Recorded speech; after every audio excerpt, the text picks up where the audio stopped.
लोकनेते किरण जाधव यांनी आपल्या शेकडो कार्यकर्तेसह रिपब्लिकन सेनेत जाहीर प्रवेश.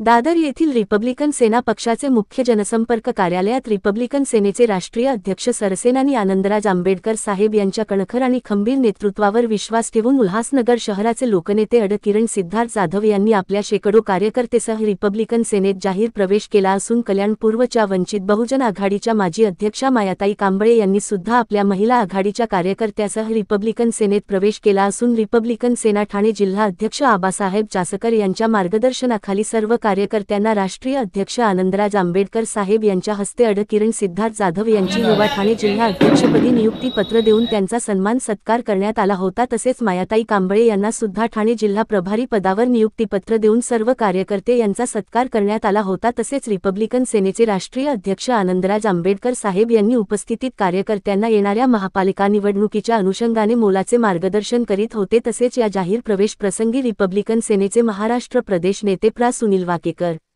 महाराष्ट्र प्रदेश सचिव विनोद काळे, उल्हासनगर शहर जिल्हा अध्यक्ष महेंद्र निकम, ठाणे जिल्हा कार्यालय प्रमुख विनायक कांबळे यांच्यासह तरुण युवा कार्यकर्ते यांच्यासह महिला आघाडी मोठ्या संख्येने उपस्थित होत्या. मुख्य संपादक संजय भाऊ वागोदे, युगांधर, महाराष्ट्र न्यूज. प्रवेश केलेला आहे तर तरुण युवा म्हणून आपली नियुक्ती झालेली तरुणांना काय संदेश द्या? सर्वप्रथम जय भीम, जय संविधान. आज या ठिकाणी रिपब्लिकन सेना यांच्यातर्फे सरसेनानी आमचे आवडते लाडके नेते आनंदराजे आंबेडकर साहेब यांच्या हस्ते माझा आज ठाणे जिल्हा युवा अध्यक्ष या पदावरती नियुक्ती झाली. त्यांचा मी स्वतःचा आभार मानतो. आज मी तरुणांना एवढेच संदेश देऊ इच्छितो की तरुणाई आपल्या रिपब्लिकन सेनेमध्ये सर्वात जास्त पक्ष प्रवेश करावा व जास्तीत जास्त पक्ष प्रवेश करून रिपब्लिकन सेने या पक्षाचं नाव उंचावर गाठावे. हेच मी तुम्हाला मनापासून धन्यवाद. सर्वप्रथम सर्वांना जय भीम, जय शिवराय. आज सरसेनानी आदरणीय आनंदराज साहेब आंबेडकर यांच्या हस्ते आज आम्हाला जो पद दिलेला आहे ठाणे जिल्हा प्रभारी, नक्कीच या पदाला मी पूर्ण न्याय देण्याचा प्रयत्न करीन आणि संपूर्ण ठाणे जिल्ह्यामध्ये मी रिपब्लिकन सेनेची बांधणी करून देईल आणि येणाऱ्या महानगरपालिकेच्या इलेक्शन मध्ये आमच्या रिपब्लिकन सेनेमधून जास्तीत जास्त उमेदवार कसे निवडून येतील या प्रयत्नात मी राहणार आहे. एवढं बोलते. जय भीम, जय शिवराय. सेनेमध्ये आज प्रवेश झालेला आहे त्याबद्दल तुम्ही काय संदेश देणार?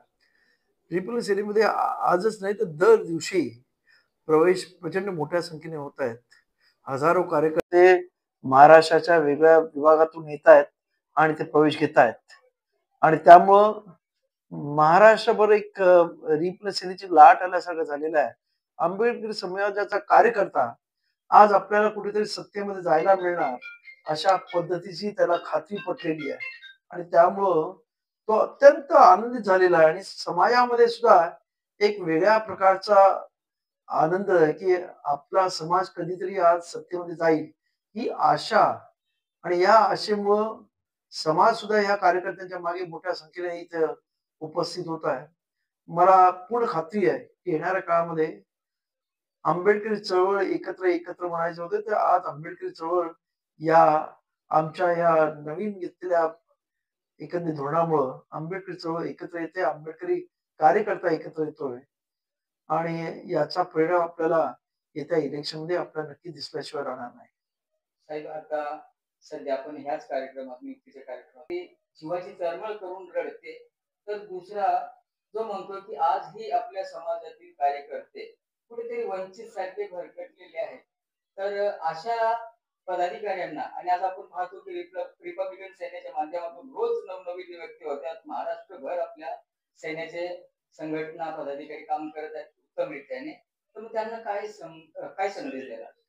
नाही, आज लोक काही भावुक झालेले आहेत आणि अत्यंत म्हणजे जो हा निर्णय मी घेतलेला आहे की या आंबेडकरी चळवळीमधला कार्यकर्ता त्याची जी ससे ओलपेट झालेली आहे, अत्यंत वाईट परिस्थिती निर्माण झालेली आहे त्याची, त्याला कुठेतरी या सत्तेच्या राजकारणामध्ये त्याला स्टेबल करणं, त्याला कुठेतरी सत्तेच्या केंद्रापर्यंत पोहोचवणं ही जी माझी भूमिका आहे ती आज प्रत्येकाला पटलेली आहे. कारण अनेक वर्ष बाबासाहेब आंबेडकर संविधान दिलं आणि बाबासाहेबांची लेकरं त्या सत्तेपासून दूर आहेत आणि त्यामुळं हा माझा प्रयत्न आहे की त्यांना सत्तेपर्यंत पोहोचवणं आणि त्याच्यामुळेच आज लोकांमध्ये जो उत्साह आहे ते भावुक होत आहेत, काही जण रडतायत, काही जण म्हणजे वायू होतोय.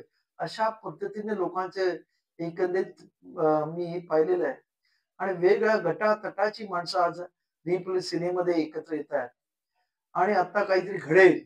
आंबेडकर चळवळीला एक वेगळ्या प्रकारचं दिशादर्शन होईल अशी अपेक्षा ठेवतात आणि मी त्यांना सांगू इच्छितो की माझी नेहमीची गोष्ट होती, पूर्वी सुद्धा होती आणि आज ती सत्यामध्ये उतरेल असं मला आशा आहे.